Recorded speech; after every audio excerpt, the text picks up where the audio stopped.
Was not. Oh, I actually did want to be here.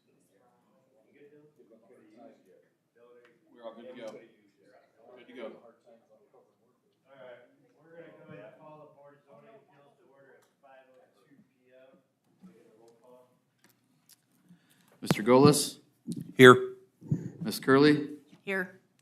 Mr. Andrus, Here. Mr. Reed, Here. Chairman Rowe. Here. All right, can I get approval of the January 22nd, 2025 regular and March 12th special meeting minutes? I'll make a motion to approve. I'll support. Roll. Mr. Andrus, Yes. Mr. Golis, Yes. Ms. Curley, Yes. Mr. Reed, Yes. Chairman Rowe. Yes. All right, before we get started, I'll let everybody know this is a board of five, so once I call your variance request, make sure you step up to the podium, state your name, address, make sure you're signed in, and then give us a little background on the variance request that you're asking for. You will need 3 yes votes from this board in order to have your variance accepted. So with that, we'll go ahead and jump right into it. So our first waiver is W1740-25. Waiver of ordinance 269-2001, section 1159.02J relating to home occupations, and ordinance 083-2024, section 1155.01 A, C, and E relating to accessory buildings. Location is 460 South Fargo Street. Applicant owner is Ashley Calervo. It's close. Very good. Sorry. So just make sure you're signed in at the podium, state your name, address, and then just give us a little background. Yeah, so my name is Ashley Calevro. I'm at 460 South Fargo Street.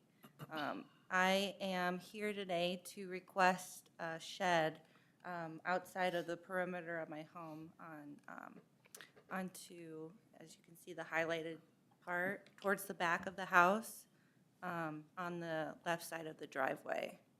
I'm not sure if you guys have the other pictures or not that show, yep, that one right there, the street view and where it's supposed to be. From the street, that bush is gonna hide it pretty well, but we did speak with that neighbor to the right that was facing those 2 windows, and she has given a message just stating her approval. We also have a neighbor across the street over too with her approval as well on here that I have and I can hand out to you. Do you have any questions? If you've got paperwork, you can pass it over. We can take a look at it. And then I just have You're chomping at the bit. I can see you ready to go. each of the approvals. If you wanna read I think it'd be, so the second half. the menu with the information of the business. I guess, thank you. So everybody's clear, there's 2 parts to this, right? So we've got the part dealing with the accessory structure, but then we also have the part with it being, it's a building code issue with the firewall. Are we addressing both of those? No, we're not worried about the firewall issue. Yeah. All right, so we're And good. it's a fully bricked house too.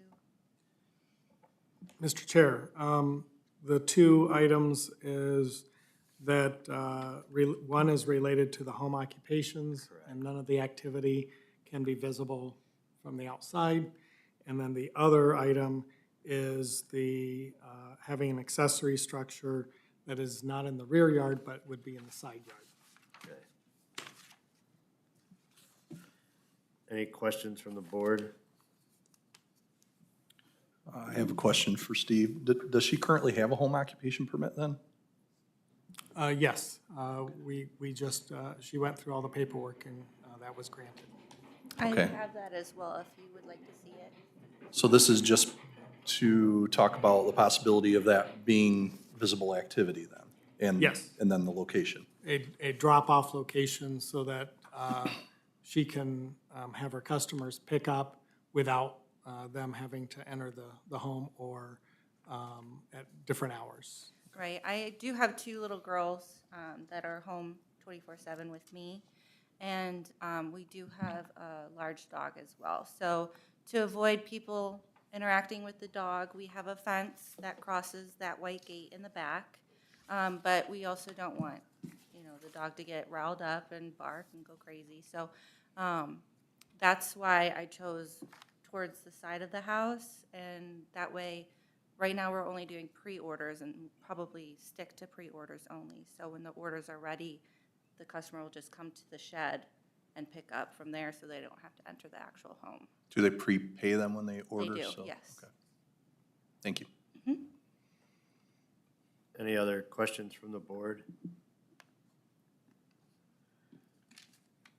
All right, anybody else here to speak for or against the matter? All right, with that, I would entertain a motion. I'll make a motion to approve. I'll support. Roll call? Ms. Curley, Yes. Mr. Golis, Yes. Mr. Andrus, Yes. Mr. Reed, Yes. Chairman Rowe. Yes. All right, you're all Thank you set. so much. Thank you.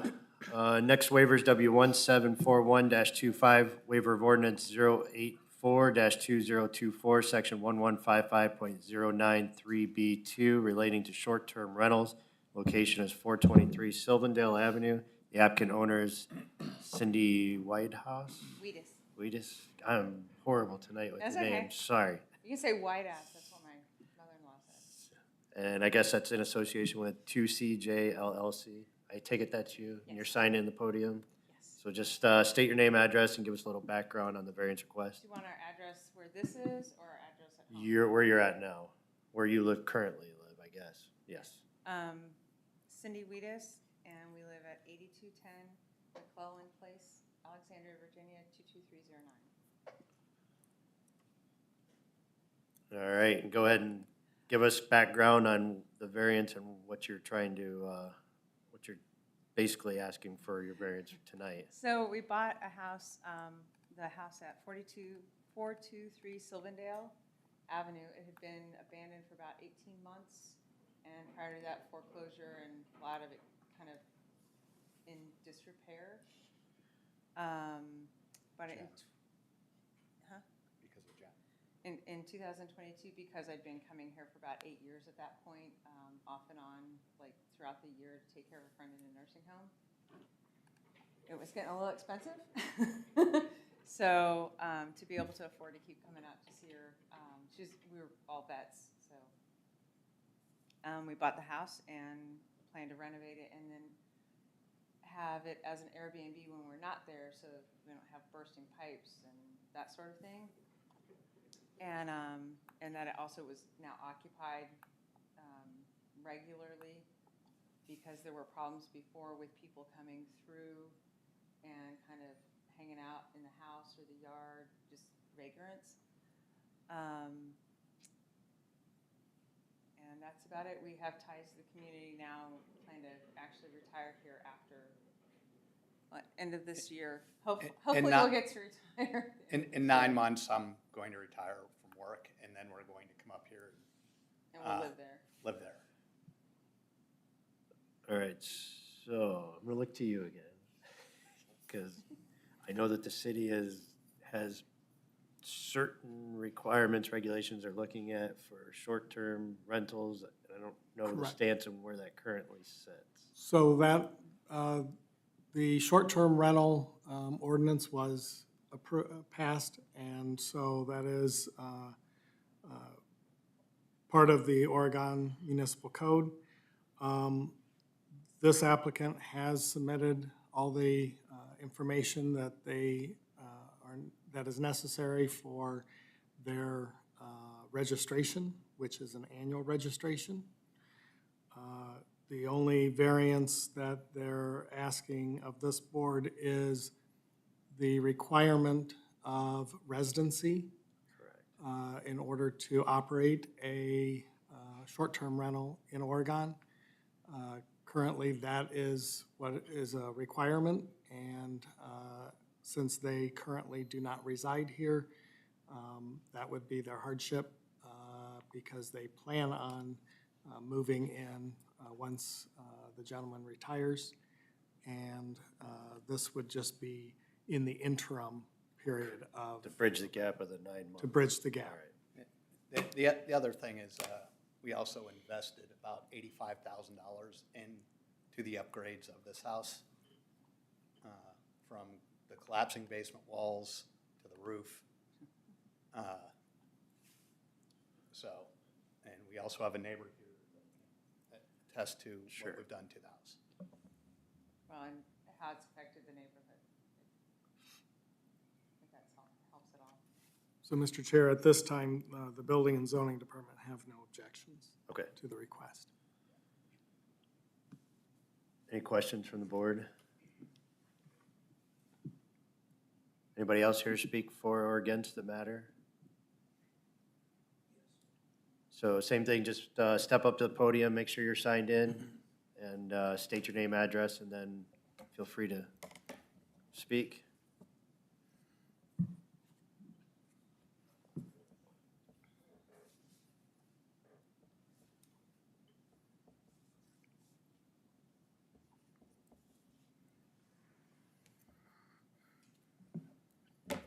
My name is Brandon Smith. I reside at 424 Sylvandale, just across the street. I've been a resident there since 2022. We've been making renovations on that house since about 2018. It was also in disrepair. We've renovated, got it to a livable place. It was similar to theirs with broken and basement walls. We got it back. We've watched and loved all of the progress that they've done with the home. It was bad. There were people coming in, going out of the house who didn't live there. I didn't know the previous owner and was familiar with what happened with him and why he had to give it up. It was nice to see it come back to life. I'd like to say that anybody that they've had with Airbnb come and stay, pleasant. They're very good about making sure that it doesn't go above occupancy. If there are problems, I can give them a phone call anytime and it gets taken care of immediately. They've been wonderful for the neighborhood. They take care of it. They can make sure it's maintained. No problems at any time with the short-term leasing. All right, thank you. Anybody else here speak for or against the matter? All right, with that, I would entertain a motion. Go ahead. Sorry. I have one question for the applicant. Did you say 9 months is when you plan to move back? I retire 31 December unless I get fired before then. I've made it very clear that I am leaving and I'm being treated a leper at work, so they pay me a lot of money to be a leper, which is kind of cool. But yes, we will be here in the first quarter because we have a full townhouse that we need to close up and sell. Would you Yes. feel comfortable saying you'd be here within 12 months? Oh, yeah. We're going to be here within 90 days of me giving them a one-finger wave as I go out the door. Okay. That's fine, I think you can adjust it to just bridge that 12 months. That's what I was That's, I'm leaning good. towards. Okay. Well, I'd like to make a motion then.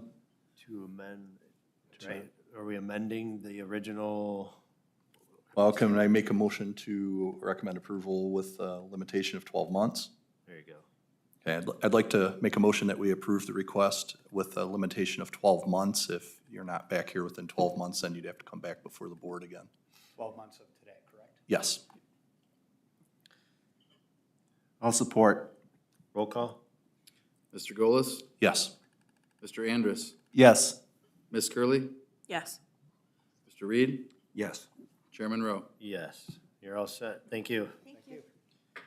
All right, next waiver is W 1742-25, waiver of ordinance 101-2024, section 1155.02B1 relating to fences. The location is 3410 Warden Road. The applicant owner is Catherine Orlando. Did I get that one right? Yes, All right, thank you. okay. Good afternoon. Got Same thing, make sure you're signed in and, Yes. state,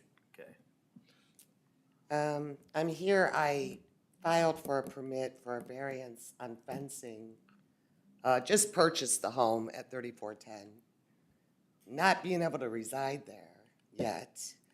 I raised my grandson, I've had him now for 13 years. He's autistic, and he elopes. So, and a new ordinance also in Oregon, Ohio, it has a pool, and I have to have a fence. But more importantly than that, the fence is gonna go behind the home and up around the property at 6 foot. But the variance that I'm asking for is to come out from the home in the front somewhat, to clear the pool, and also 6 foot across the front, because if it was at the 4 foot standard, he could crawl over the fence and leave. He's about this tall. It'll have one gate at the entrance by the garage, and that will be alarmed with an alarm system. It's primarily for his safety that we have to have this. I can't move into the home yet until the fence is erected.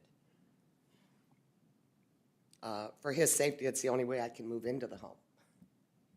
It's going to be a tremendous effect on him leaving where we've lived for 11 years. Just the change in itself is going to be a major transition for him. So I got to make sure that it's secured, safety-wise, again, for his safety, to bring him into the home. That's why I was asking for the variance. So where did the 8 foot, just, I'm curious, where did the 8 foot come from? The 8 foot's coming out, and it actually meets from the corner of the house. It's coming out 8 foot, and it actually meets where the porch is at in the front of the home. But it has to come out somewhat for care around that pool. Sure. Because you can't, if it come off the front of the house, you couldn't get on the side of the pool. I mean, there would be no way to take care of it, the grass, the weeds, anything. And I wanted the 6 foot in the front, because like I'm saying, 4 foot, he could just put a leg over it and leave. Understand that part. I just was curious about the 8 foot. I mean, I drove down there this afternoon. I mean, obviously, there's not a 6 foot fence in anybody's front yard all the way up and down that street. There is one, I take that back, at the opposite end of the street. It's not the most attractive, but I mean, it's, I was just curious if there was a precedent, what was driving that 8 foot dimension? And I mean, obviously, the pool doesn't quite sit to the edge of the house, so I didn't know. I mean, I get it, there needs some maintenance off of a pool, but if there's any leniency to that 8 foot. If you come off the front of that house on a straight line, there's this much room I between the completely edge of the agree. pool. I don't think there's any way to maintenance to come off the corner. I agree with you that there needs to be something off that corner for maintenance Right. in that pool, but whether the 8 foot, I'm just trying to understand where that was driving from you. So if it was aligning with the porch, I kind of understand that, but. And my understanding is also, it has to be 29 foot to the edge of the road. And by measuring from where we have it marked, it's actually almost 33 feet to the edge of the road. Okay. Yeah, I saw the public service reviewed it, and that was their recommendation for line of sight. All right, any other questions from the board? What type of material is the fence gonna be? It's vinyl, it's not climbable. It will go to the ground, because I understand toddlers can't get underneath it, or animals. It can't be a fence that a child could put a foot in and climb over. Coming from inside my property and anyone coming from the outside. So it's white vinyl. Okay, It's a beautiful fence. thank you. Actually, the garage is filled with cement and the post, and I'm telling them to hold off on the panels until I had this meeting, respectfully so. But again, it's for Jaden's safety primarily is what I'm concerned with. Any other questions from the board? Anybody else here to speak for or against the matter? Yep, all right, go ahead and, same thing, step up to the podium. Looks like there's a couple of you, so first one, go ahead and step up and, again, sign in, state your name, address, and feel free to Sorry, I speak. need these readers. I am signed in. Charlie Duvendak, I'm 3512 Warden Road. Welcome to the neighborhood. Sorry to meet you under these circumstances. So I'm against the fence. And the reason I say that is my mom lives at 3426 Road. I lived at 3426 until I was 24. So I've lived on that road, I'll be 55. I lived on that road for 51 years. The reason I would like to go against the fence is because you can see 3426, the house sets back, the front of it sets back because the garage is even with the rest of the homes. I didn't look up any codes or any laws. My understanding, when the Fingers put a front porch on, that you can't go past the front of the house with any structure. So they had to get, Fingers would be 3 doors down from 3426. They added a front porch structure and had to get permission to put that roof over because it extended out farther than the front of the house. Across the street, on the opposite corner of 3410, they had put a 6-foot fence up years ago, and the city made them cut it 4 foot back to even with the fronts of the houses. My concern is you'll drive down the street and you won't see 3426 until you're past it, with a 6-foot tall privacy fence. My mom's 82. I'm sure the ambulances and stuff have GPS, but you still, it totally covers the house from where I see it. Couple other points I wrote down. So if the homeowner puts up the fence and moves in 4 years, the neighborhood's stuck with the fence for the next however long. There's a lot of fences in Oregon. We drove around, looked at a bunch last few days. There's a lot of fences in Oregon that are leaning. A lot of them, they weren't professionally put up, so they're leaning. They look like heck after a few years, and that basically abuts my mom's driveway. And then I'm sympathetic with the autistic issue. If you zoom in on the pool, or the last picture, I don't know why you couldn't move the pool back in the yard.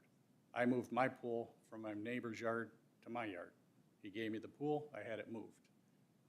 The way I see it, if she wanted to do a 6-foot fence, she could go even with the front of the house all the way over to my mother's driveway, and I wouldn't be able to argue with that at all. That's how I see it.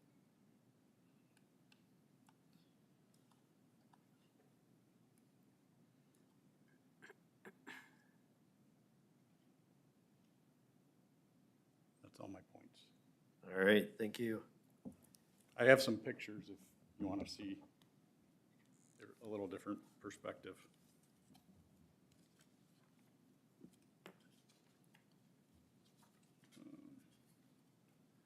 Here. Hand them to somebody. Hand it to the board down here. Pass them down. I think it's a shadow. So I wasn't sure. It is, right. I mean, if there's like a attached bill with that, it'd be kind of difficult to move. Yeah, I think that's a shadow. Is it? That's the same picture. This is kind of from the street. This is probably out of perspective. And this is what you see now coming down the street on her side of the street, and that's what you see on the opposite side where they cut it back. It's the same exact picture. I'll just start passing these down. Sure. Yeah, we can pass them around.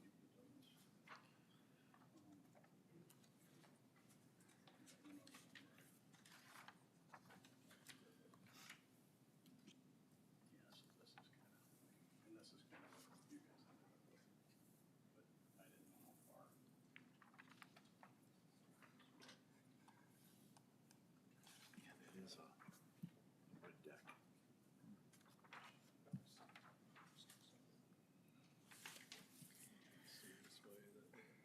See that shot? Yeah. Yeah, they're sticking in line right with this part of the house, but the garage comes forward. How far back do you think it is from the average pretty close. Yeah. But it looks like a good foot. Yeah. So she bumps back to 4 feet. She still has 5 feet there. You know what I mean? All right, anybody else here to speak for or against the matter? Sure. My name's Carl Gill. I live at 3443 Warden with my wife, and we're kind of opposed to the structure of the fence going past the front yard. So even with the house, which is what he was saying in the past has been the rule, as we look down the road, or if we drive down the road, it protruding anywhere past that would kind of be an eyesore, I think. But so we're opposed to it. We live, 2 houses down on the right-hand side, but sorry that she bought the house in the condition where those rules are in place, but we're just opposed to the fence going past the front yard. I understand it would be an obstruction with the pool, but even if it lined up next to the pool, I mean, you could still maintain the area around the pool and the fence, but that's our opinion. So. All right, thank you. All right. Anybody else here to speak for or against the matter?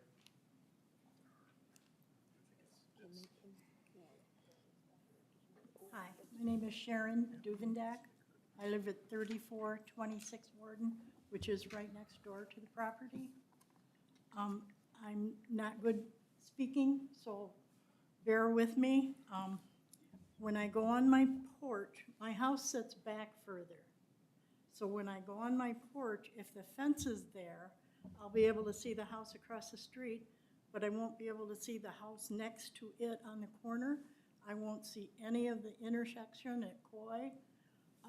It just really obstructs everything I can look at.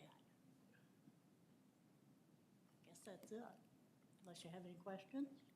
You're, on that map view, you're the house to right below, correct? To the east. No, to the east. I'm next door. To the east. Okay. Got it. Do I need to do anything else? No, you're good, thank you. Anybody else here to speak for or against the matter?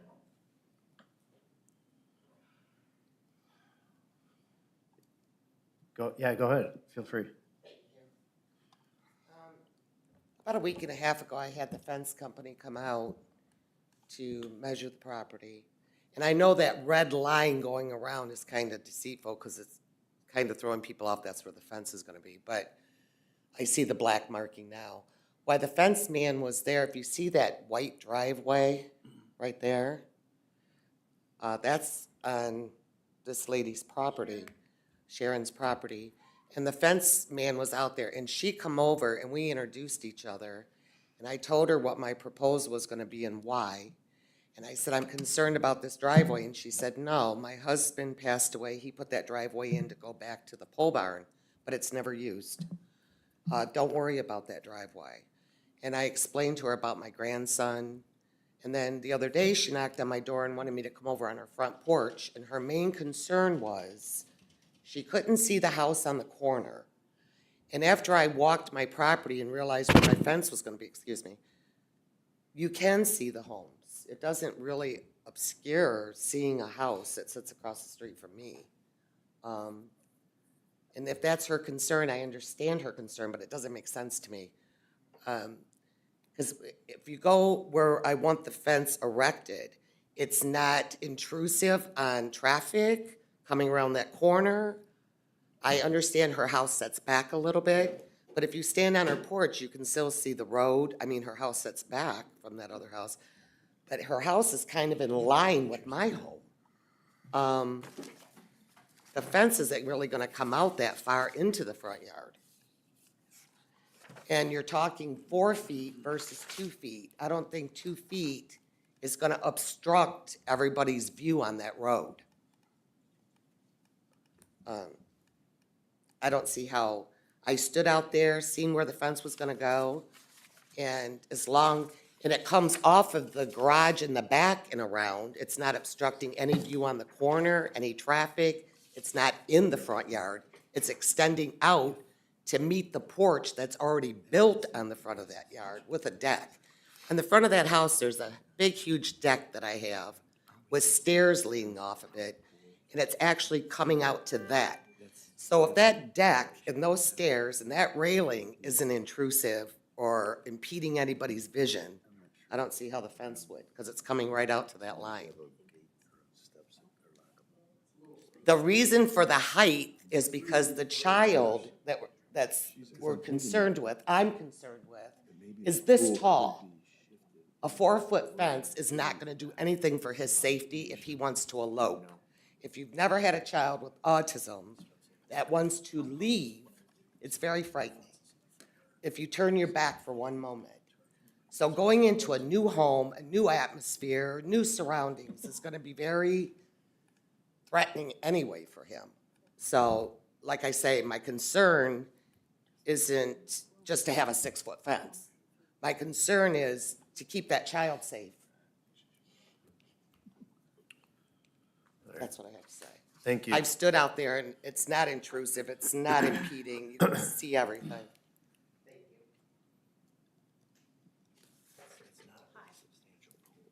My house is an L-shaped ranch, so that the part of my house that comes out almost to hers is the garage before my house.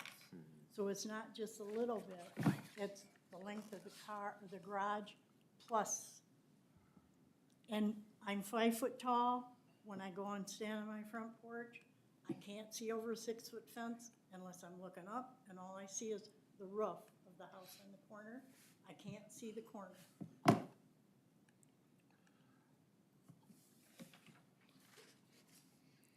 All right, thank you. Anybody else here to speak for or against the matter? Can I ask a question? Sure, yeah. So what are the rules for a pool? Is it 10 feet, 8 feet? I had to draw a survey up when I had my pool put in, where it was to be put. For swimming pools, Mr. Chair, for swimming pools, it would be 4 foot is the requirement. So the house Height. or the pool has to be 4 foot from it? No. The fence height that secures the pool must be 4 foot or higher. Or a deck around it with a locking gate? There's specifics to that. If you don't have a fence around the property, then you have to have a fence along the top of a above-ground pool. Okay. And then you would also need to have a self-latching, self-closing gate if there's access to, say, a deck that gets to the body of water. Okay. What is the distance from the edge of the pool to the house, edge of the pool to a fence line, edge of the pool? I had to set mine 10 feet away from the neighbors. Correct. And 10 feet away from any power lines, and 10 feet away from a driveway. Correct. So I'm trying to envision I don't have it with me. But it is 10 feet from power lines. I believe it is 10 foot to 10 foot from the structure. And I don't know the driveway. 3 feet from a property line. And correct me if I'm wrong, I'm pretty sure it needs to be in the rear of the property. And it must be in the rear of the Which properties. this That is is already correct. an existing non-conforming location for this pool. Well, for accessory buildings on a corner lot, they can designate which is their front, and then that would turn the other portion, the other front yard as being side yard. But in regards to fencing, a corner lot is 2 front yards regardless of what they choose. And a pool is considered a Accessory, building. yes. Okay. Was there a permit taken for that pool when it was put in?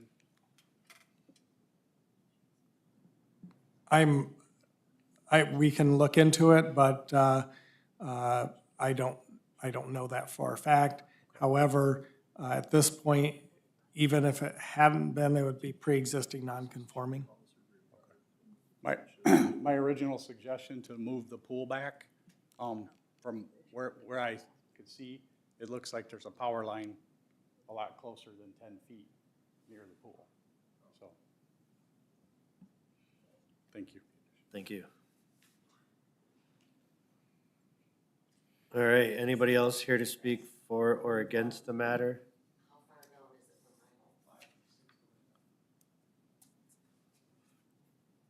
Anybody else here to speak for or against the matter? All right, with that, I would entertain a motion.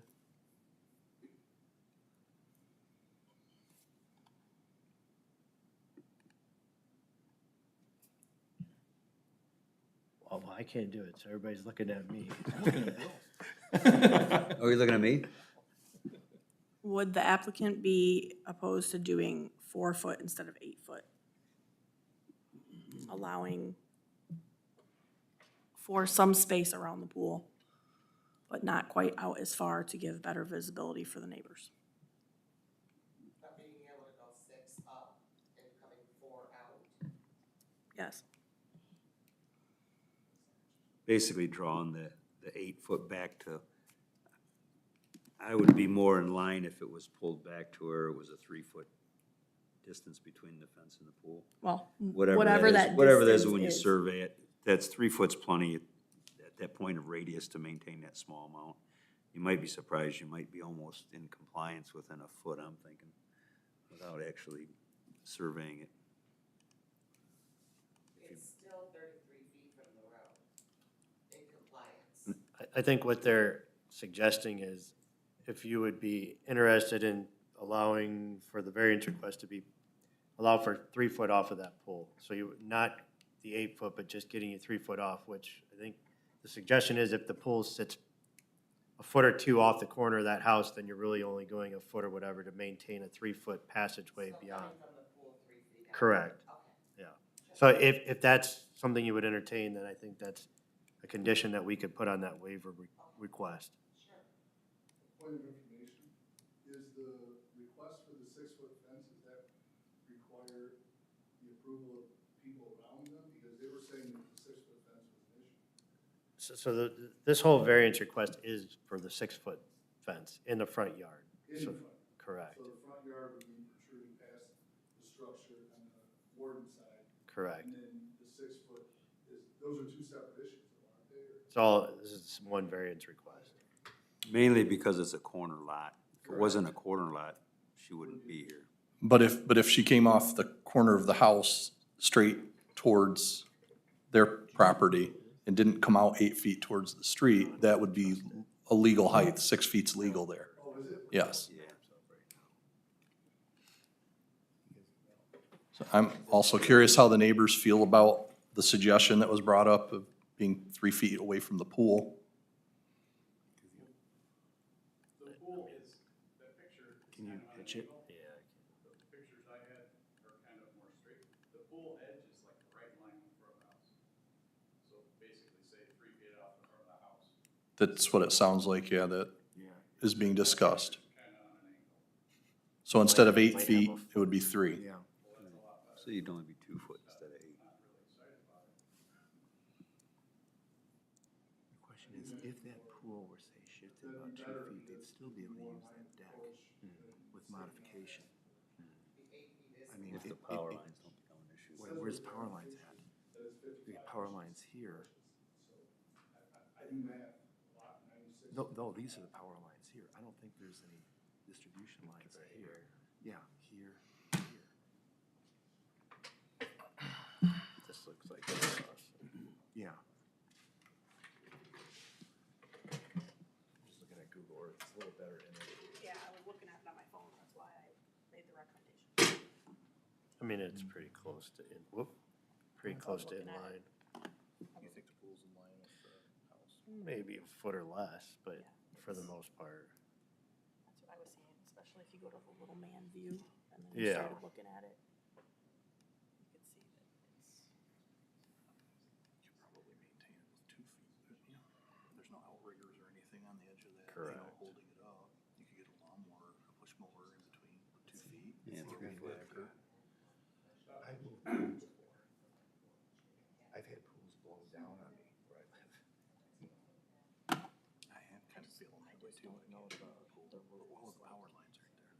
Then just go with the original variance request. If she wants to come back, she can come back. Sirs, Yeah. Go ahead. the elevation of the house is a little higher too, is part of my issue. Gotcha. The pictures don't show elevation.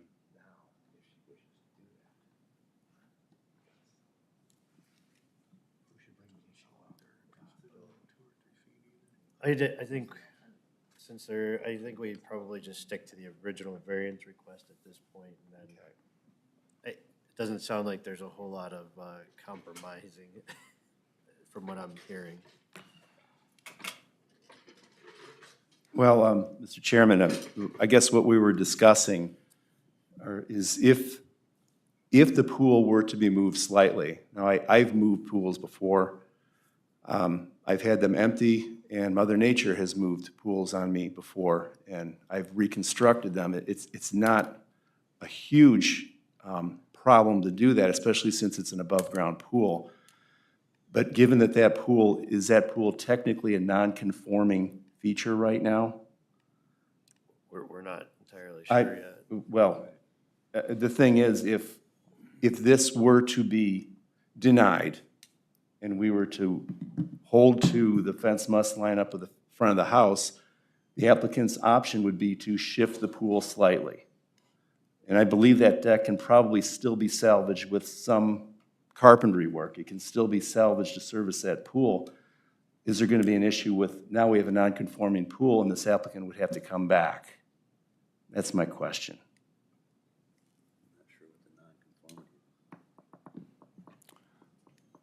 Mr. Chair,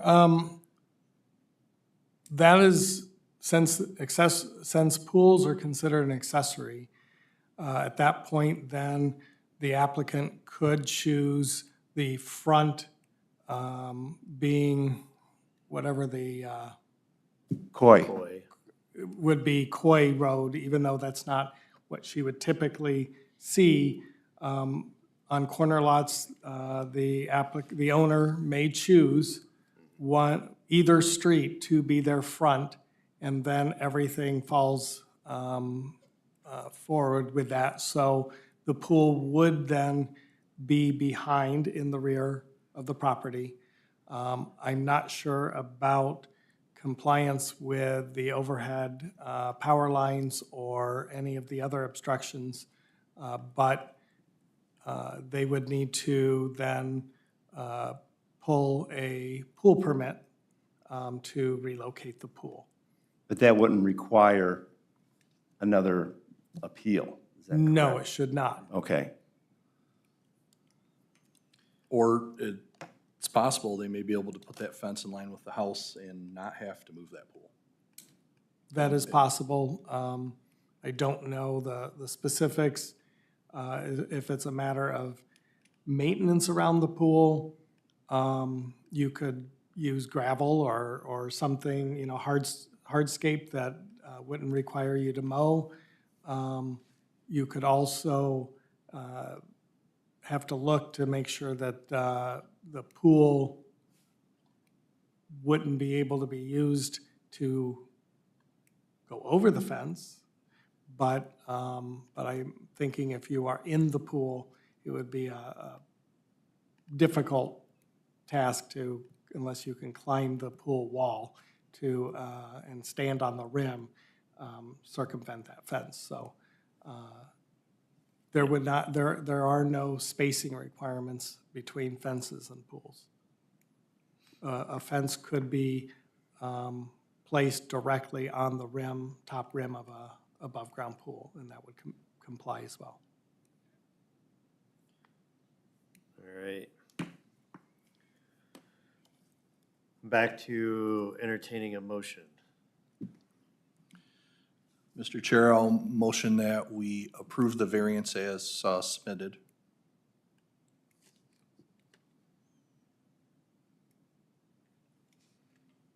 I'll second.